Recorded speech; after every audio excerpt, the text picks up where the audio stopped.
My parents once told me, "We're not interested in a gathering of losers." 5 years later, they stood at my door with 2 suitcases begging to stay. My answer? It was the most expensive lesson they ever had to learn. Before I tell you this story, if you've ever felt like the forgotten child in your family, subscribe to this channel. I promise you, by the end of this story, you'll understand that sometimes the best thing you can do for yourself is say no to people who don't deserve you. My name is Emily, and I'm 28 years old. Well, I was 28 when this all started. I'm the oldest daughter in my family, and from the day my sister Madison was born, I became invisible. Growing up, I was the good kid, the responsible one, the one who didn't cause problems. Madison was 3 years younger, and she was everything I wasn't. Beautiful, outgoing, the kind of girl who walked into a room and owned it. My parents adored her. They invested everything into her. Dance lessons, piano, beauty pageants, designer clothes. I got the hand-me-downs in the expectation that I'd understand. And I did understand. Or at least, I told myself I did. When I was 18, I got accepted to Stanford with a full scholarship.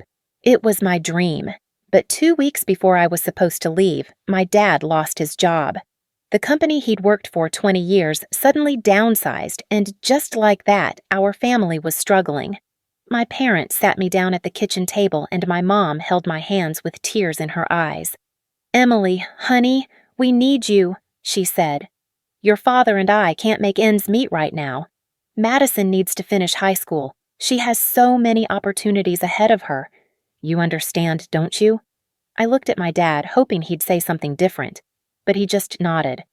"You're strong, Emily. Madison needs more guidance. She has a real future ahead of her. You can always go to community college and transfer later." So I stayed. I got a job at a local insurance company. I worked 40 hours a week and gave most of my paycheck to my parents. Madison continued her dance competitions, her voice lessons, her trips with friends, and I told myself it was temporary. But temporary became permanent. When I was 22, my dad got sick. Heart problems. He needed surgery and months of recovery. My mom couldn't handle it alone. She had her own health issues, arthritis that made it hard for her to lift things or help him move around, so I quit my job and became his full-time caregiver. Madison was 19 then, finishing her sophomore year at a state university. A state university my parents somehow found money to pay for. While I was changing bedpans and driving my dad to physical therapy appointments, Madison was posting Instagram photos from Cancun with her sorority sisters. I remember calling her once during that time, asking if she could come home for a weekend to give me a break. She laughed. I can't. It's Greek week. You know how important this is for my social connections. You're so good at taking care of Dad anyway. He needs you, not me." When my dad recovered, I tried to restart my life. I was 24 by then. I enrolled in night classes at the community college, worked during the day, and tried to rebuild what I'd sacrificed. My parents never said thank you. They just moved on, like those 2 years of my life were something I owed them. But I kept trying, because I believed that if I was good enough, selfless enough, eventually they'd see me. They'd appreciate what I'd given up. I was wrong. Madison graduated college at 22 and immediately landed a job at a marketing firm.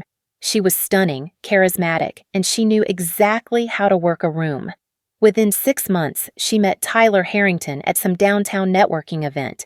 Tyler came from old money. His family had been in Boston for generations, lawyers, doctors, entrepreneurs. His father owned a private equity firm. His mother sat on the boards of 3 charities. They lived in a historic brownstone in Beacon Hill that had been in their family since the 1920s. And Tyler fell hard for Madison. Within a year, he proposed with a 5-carat diamond ring that probably cost more than I'd earned in my entire life.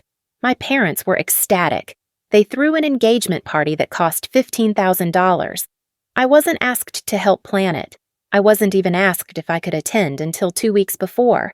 When I showed up, I realized I'd been seated at a table with Madison's college friends I'd never met. Not with family. But that was just the beginning. Madison started to change after the engagement. Or maybe she'd always been that way, and I'd been too close to see it. She started looking at me differently, like I was something embarrassing she needed to hide. When I asked her about wedding plans, she'd give me vague answers. You wouldn't understand the aesthetic we're going for, Em. It's very high-end. My mom reinforced it. Madison's marrying into a very prominent family, Emily. We need to make sure everything is perfect. You know how important first impressions are. What she meant was, don't mess this up for us. I had my own news around that time. I'd met Daniel 2 years earlier at the community college. He was getting his teaching certification, hoping to become a high school English teacher. He was kind, genuine, the kind of man who remembered small details about your day and actually listened when you talked. He didn't have money. He didn't have connections. But he had a heart that was real, and that was more than I'd ever had from my own family. When Daniel proposed to me on a hiking trail overlooking the city, with a simple but beautiful ring he'd saved for months to buy, I cried. Not just because I was happy, but because for the first time in my life, someone had chosen me first. We planned a small wedding. 50 people, mostly friends and Daniel's family. A ceremony in the local botanical gardens, a reception at a modest venue nearby. It was going to cost us $8,000, which we'd saved ourselves. It wasn't lavish, but it was ours, and it was filled with love. I sent the invitation to my parents 3 months in advance. I called my mom the week after to confirm they'd received it. "Oh yes, we got it," she said, her voice distracted. "Honey, you know we're in the middle of planning Madison's wedding. It's a huge undertaking. The venue alone seats 300 people. I know, Mom, but mine is in April. Hers isn't until June. You'll both be there, right?" There was a pause. "We'll do our best, Emily." That should have been my first warning. Madison's wedding consumed my parents. They took out a second mortgage on their house to help pay for it. $150,000 for a single day. The venue was a historic mansion. The flowers were imported. The dress cost more than a car. Every detail was orchestrated like a royal wedding. I wasn't asked to be a bridesmaid. When I asked Madison about it, she gave me a thin smile. "Em, you don't really fit the aesthetic we're going for. All my bridesmaids are from the same social circle. You understand, right? You can still come as a guest." My mother pulled me aside later that week. "Emily, Madison is very stressed about this wedding. The Harringtons have high standards. We need you to be understanding. Just come, sit quietly, and don't draw attention to yourself. Please don't embarrass us." I stood there in my parents' kitchen, the same kitchen where I'd made thousands of meals for them, and I felt something inside me crack. But I didn't say anything. I just nodded. My wedding was on April 15th. It was a beautiful spring day. The gardens were in full bloom, cherry blossoms everywhere, the air sweet and warm. Daniel's family had flown in from Michigan. My friends from work were there. My college professors who'd believed in me when I finally went back to school. Everyone who mattered was there, except my family. The seats reserved for parents of the bride remained empty. I kept glancing at the entrance, hoping they'd walk in late. But they never came. An hour before the ceremony, my mom sent a text. "Emily, we're so sorry, but we're completely overwhelmed with Madison's wedding preparations. There's a final dress fitting today, and the caterer needs to do a tasting. Madison needs us. This is the most important day of her life. I'm sure you understand. We're not really interested in a small gathering anyway. We'll celebrate with you another time." I read that message 3 times. "We're not really interested in a small gathering anyway." Daniel found me in the bridal suite, staring at my phone. He took it from my hands and held my face. "Emily, look at me. They don't deserve you. They never did. But everyone out there? They're your real family. Let's go marry each other and start our real life." I walked myself down the aisle. When the officiant asked, "Who gives this woman?" Daniel's father stood up and said, "Her family does. All of us." And I cried. But they were good tears mixed with painful ones. It was one of the happiest and saddest days of my life. 2 weeks later, Madison's wedding was everything mine wasn't. I decided to go, not because I wanted to, but because I needed to see it with my own eyes. I needed confirmation that I wasn't imagining the disparity. Daniel didn't want to come, and I didn't blame him. The invitation had arrived weeks earlier.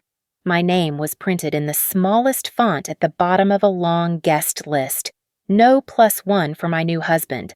Table 18, which I later discovered was in the very back corner of the reception hall, near the kitchen doors and the restrooms. When I arrived at the mansion, I felt underdressed despite wearing the nicest dress I owned. Women walked by in gowns that cost thousands of dollars, men in designer tuxedos, valets parking luxury cars. I gave my 10-year-old Honda to a valet who looked at it like it was contaminated. Inside, the venue was breathtaking. Crystal chandeliers, white roses everywhere, a live orchestra playing classical music. It was like stepping into a movie. I found my seat at table 18. I was surrounded by people I didn't know, distant friends of the Harringtons, people who clearly had no idea who I was. When I tried to make conversation, they looked at me with polite confusion before turning back to their own discussions. The ceremony was beautiful. Madison looked like a princess in a dress that probably cost $30,000. My parents sat in the front row, my mother dabbing her eyes with an embroidered handkerchief, my father beaming with pride. They never once looked back to see if I was there. During the reception, Madison gave a speech thanking everyone who'd supported her. She mentioned her parents, Tyler's parents, her college friends, her sorority sisters, her childhood dance instructor. She never mentioned me. Not once. At one point, Tyler's grandmother approached me. She was a tiny, elegant woman dripping in pearls. She looked me up and down with narrowed eyes.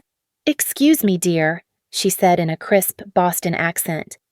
"Are you one of the catering staff? I need more champagne at table 4. I stared at her. "I'm Emily, Madison's sister." She blinked. "Oh, I didn't realize Madison had a sister. How interesting. Well, if you see a server, do send them to table 4. She walked away, and I sat there, invisible at my own sister's wedding. I didn't stay for the cake cutting. I didn't stay for the father-daughter dance where my dad twirled Madison around while everyone applauded. I slipped out the side door, got my car from the valet, and drove home. Daniel was waiting up for me. He took one look at my face and pulled me into his arms. "I'm done," I whispered. "I'm done trying to be enough for them." "Good," he said, "because you were always enough. They just couldn't see it." That night, I made a decision. I was going to disappear from their lives the way I'd always been invisible in their hearts. I was going to build a life so complete, so whole, that I'd never need their approval again. And over the next 5 years, that's exactly what I did. I blocked my parents' numbers. I blocked Madison on every social media platform. I moved to a different neighborhood without telling them the address. When extended family asked about me, I kept my responses brief and vague. I didn't badmouth anyone. I just vanished. I went back to school and finished my bachelor's degree in marketing. Daniel supported me the whole way, working extra hours so I could focus on my studies. I graduated with honors at 31. 6 months later, I got hired as a marketing coordinator at a Fortune 500 tech company. I was good at my job, really good. I understood people, understood what motivated them, what made them trust a brand. Within 2 years, I was promoted to senior marketing director.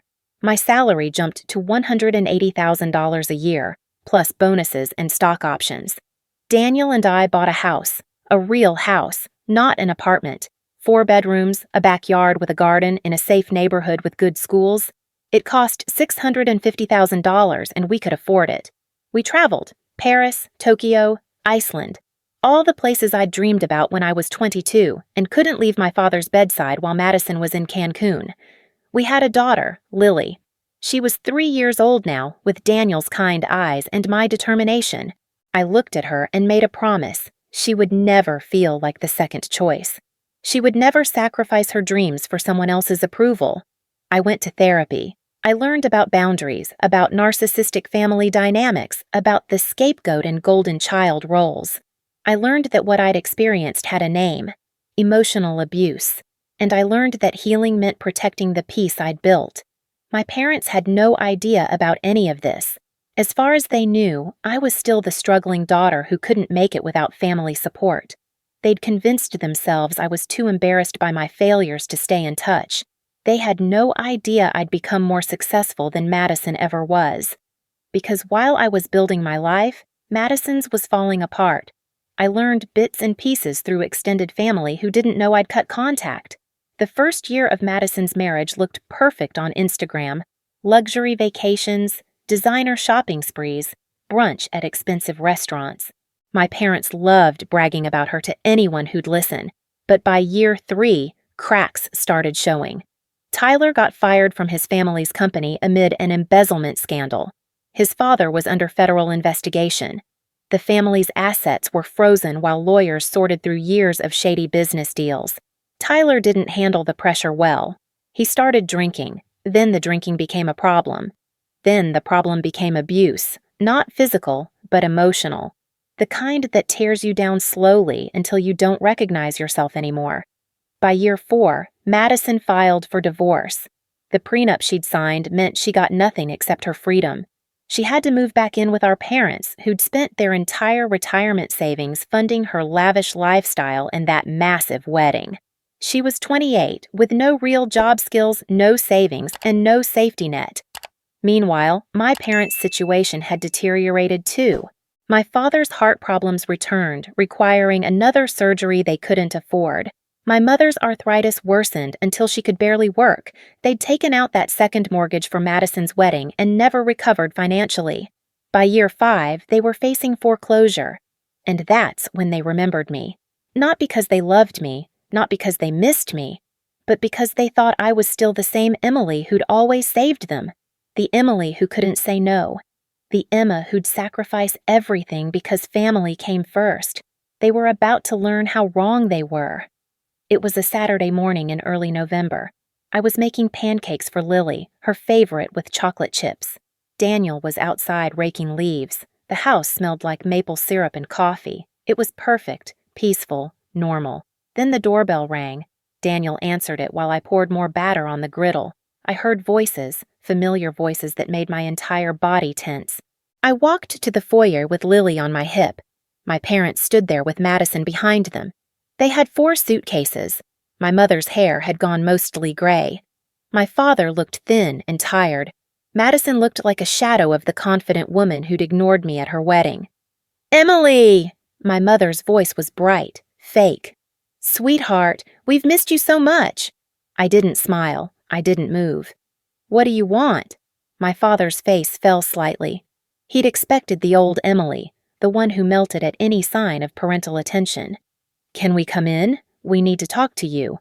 "No, say what you need to say right here." Daniel stood beside me, his hand on my lower back. Supportive, protective. My mother's eyes filled with tears. "Emily, how can you be so cold? We're your parents." "You need to leave," I said quietly. "Wait!" Madison stepped forward. "Emily, please, we're in trouble. We need help. We don't have anywhere else to go." My mother nodded frantically. "Our house is being foreclosed on. We've been staying at a motel, but we can't afford it anymore. You have 4 bedrooms. We could stay here, just temporarily, until we get back on our feet." My father added, "It's what family does, Emily. Family helps each other." I felt something cold and hard settle in my chest. This was the moment I'd been preparing for without knowing it. I looked at each of them, my mother with her manipulative tears, my father with his entitled expectation, Madison with her desperate plea. And then I said the word they'd never heard from me before. "No." My mother's face went white. "What did you say?" "I said no. You can't stay here." My father's confusion quickly turned to anger. "Emily, we're your parents. You can't just turn us away." "Yes, I can. And I am." Madison stepped forward, her voice shaking. "Emily, please. We have nowhere else to go. You've always helped the family. This is just one more time." I shifted Lily to my other hip. She was watching everything with wide, curious eyes. I kept my voice calm, steady. "No, Madison. This isn't one more time. This is done." My mother reached for me, but I stepped back. "Emily, you can't be serious. We raised you. We fed you, clothed you, gave you a home." "You raised Madison," I interrupted. "Not me. I raised myself while taking care of all of you." Daniel's hand pressed more firmly against my back. He didn't say anything, but I could feel his support radiating through that touch. My father's face was turning red. This is ridiculous. You're being dramatic. We're family. Family. I let the word hang in the air. You want to talk about family? Let me remind you what family means to you. I looked directly at my mother. When I was 18, I had a full scholarship to Stanford, a full ride, but you asked me to stay home because Dad lost his job and Madison needed to finish high school in style. So I gave up my dream school and worked at an insurance company for minimum wage. My mother opened her mouth to speak, but I held up my hand. When I was 22, Dad got sick. I quit my job to take care of him full-time for almost 2 years. No paycheck, no life of my own. Just bedpans and doctor's appointments and physical therapy. Where was Madison? Oh, that's right. Spring break in Cancun. Greek week. Sorority formals. But that was okay because Emily's so good at caregiving and Madison needs her social connections. Madison's face crumpled. That's not fair. I'm not finished. My voice was sharp now, cutting. When I got engaged to Daniel, I invited you to my wedding. Small wedding. Just 50 people, but it was mine. You know what you said, Mom? You sent me a text an hour before the ceremony saying you weren't coming because Madison's dress fitting was more important.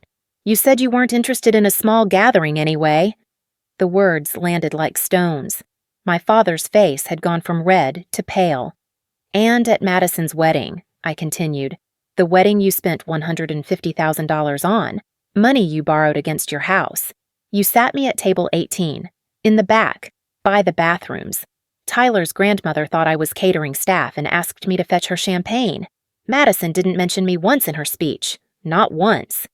Emily, that wedding was stressful. Madison started. Stop. I cut her off. I don't want to hear excuses. I want you to understand something very clearly. When I needed you, you weren't there. Not once. Not ever. You weren't there for my graduation. You weren't there for my wedding. You weren't there when I got my first real job. You weren't there when Lily was born. My mother gasped. You had a baby? 3 years ago. Her name is Lily. And you know why you didn't know? Because I didn't tell you. Because you're not part of my life anymore. Daniel finally spoke, his voice low and firm. You had 28 years to be her parents. You chose to be Madison's parents instead. Emily doesn't owe you anything. My father looked like he'd been slapped. How dare you speak to us like that? You're not even part of this family. He is now, I said quietly. He's more family than any of you ever were. He showed up at my wedding. He held me when I cried about you. He supported me through school. He's the father of my child. That's family. Madison was crying now, mascara running down her face. Emily, we made mistakes. We know that. But we're desperate. Don't you have any compassion? Compassion! I almost laughed. You want compassion from me? Where was your compassion when I asked you to come home one weekend to help with Dad so I could rest? You said Greek week was more important. Where was your compassion when you told the wedding planner to put me at the worst table because I didn't fit your aesthetic? I was wrong, Madison sobbed. I was young and stupid and wrong. You were 25, not 12, 25. Old enough to know better. My mother was crying too now, but I felt nothing. No guilt, no wavering, just clarity. You want to know what I've been doing for 5 years? I asked. I went back to school and finished my degree. I got my master's. I worked my way up to senior marketing director at a Fortune 500 company. I make $180,000 a year. Daniel and I bought this house, $650,000, and we can afford it comfortably. We've traveled to Paris, Tokyo, Iceland. We have a beautiful daughter who will never, ever feel like a second choice. The shock on their faces was almost comical. They'd assumed I was still struggling, still the same beaten-down Emily who couldn't succeed without them. My father found his voice first. If you have all that money, then you can afford to help us. See? You do have the means. And there it was. Not pride in my accomplishments. Not apology for doubting me. Just the immediate calculation of what they could take from me. That's exactly why you can't stay, I said. Because even now, hearing that I've succeeded, your first thought isn't, we're proud of you. It's, what can we get from her? You don't love me. You never did. You just saw me as a resource to be used." Daniel spoke again, his voice harder this time. "My wife spent years being your emotional punching bag. She gave you everything, and you gave her nothing but crumbs and criticism. You didn't even come to our wedding." "Our wedding? And now you show up here expecting her to save you?" My mother turned on him. "You're poisoning her against us. You've turned our daughter." "No." My voice cracked like a whip. "Don't you dare blame him. Daniel is the only person who ever saw my worth. The only person who ever put me first. You want to know who poisoned who? You poisoned me. You taught me that love was conditional, that I had to earn it by sacrificing everything, that I was only valuable when I was useful to you." I took a deep breath, steadying myself. Lily had started to squirm, confused by the tension. I kissed her head.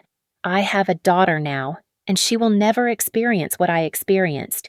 She will never wonder if she's good enough. She will never sacrifice her dreams because her parents decided another child was more important. She will never be invisible in her own family. "Emily," my father started. "I'm not done." I looked at each of them in turn. "You need to understand something. I don't hate you. I really don't. But I also don't need you. I don't need your approval. I don't need your love.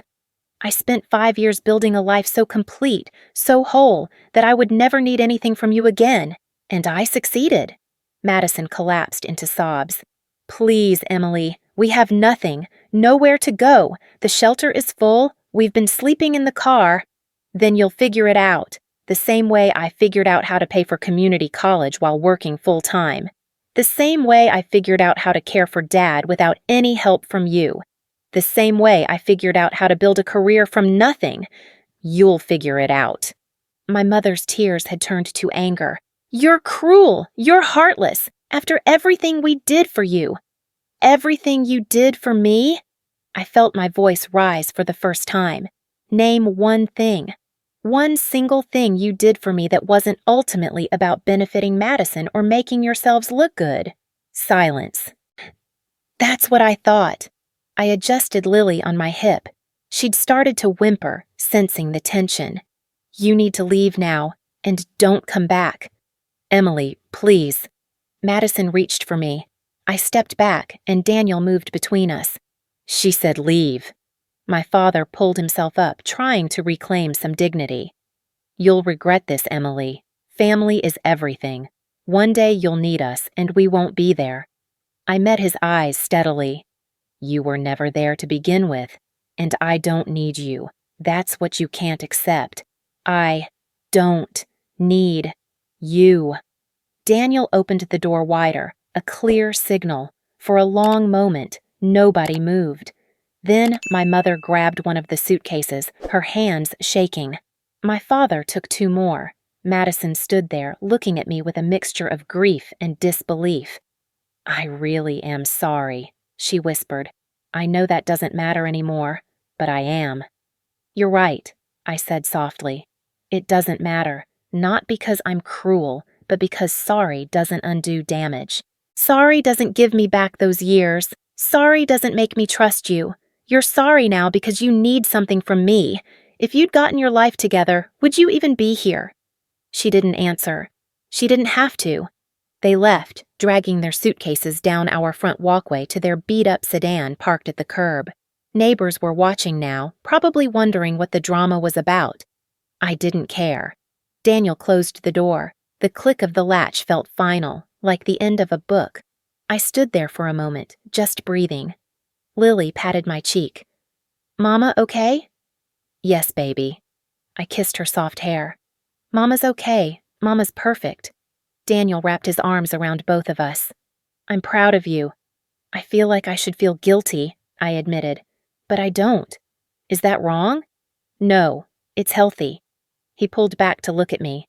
"They showed up here after 5 years of silence, not because they missed you, but because they needed something. That's not love, Em. That's manipulation." The next week was chaos. My phone, which I'd had to unblock to stop them from showing up again, exploded with messages from extended family. Aunt Carol, "Emily, how could you turn your parents away? They're desperate." I responded, Where were they when I was desperate? When I needed them at my wedding? When I needed support while caring for Dad? Uncle Jim. Family is family. You have to forgive. Me. Forgiveness doesn't mean letting them move in. I can forgive them in my heart while still protecting my peace. Cousin Rachel. Your mom called me crying. She says you're heartless. Me. Did she tell you she skipped my wedding because she wasn't interested in a gathering of losers? Did she tell you that? Some relatives stopped messaging after that. Others doubled down, insisting I was obligated to help. I blocked them too. The only family member who understood was my father's sister, Aunt Linda. She called me 3 days after the confrontation. Emily, it's Aunt Linda. I just heard what happened. I braced myself for another guilt trip. I want you to know, she continued, I'm proud of you. I almost dropped the phone. What? I've watched you your whole life, honey. I've watched them treat you like you were disposable while Madison got everything. I spoke up a few times and they cut me off for months. I should have done more. I should have stood up for you more. I'm sorry I didn't. Tears burned my eyes. Aunt Linda, you don't owe them anything. You gave them everything and they threw it away. You have every right to protect yourself and your family. Don't let anyone tell you different. After that call, I cried. Not from sadness, but from relief. Someone saw it. Someone validated it. I wasn't crazy. I wasn't cruel. I was just done being used. Madison tried to message me through Facebook before I blocked her there too. The message said, I got a job at Target. It's retail, minimum wage. I work 50 hours a week and I can barely afford my studio apartment. For the first time in my life, I understand how hard you worked, how much you sacrificed. I'm sorry I never saw it before. I read it. I didn't respond, because understanding now when she needed something wasn't the same as understanding then, when it would have mattered.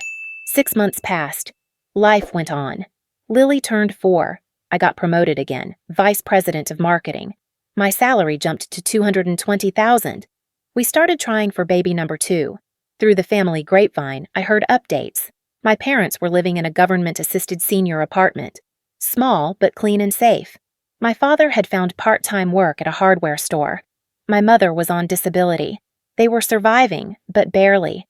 Madison was still working retail. She'd taken some online classes trying to build actual job skills.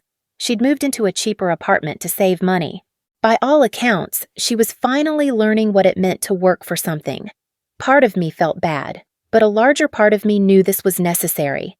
They needed to understand consequences. They needed to learn that people aren't infinite resources to be drained.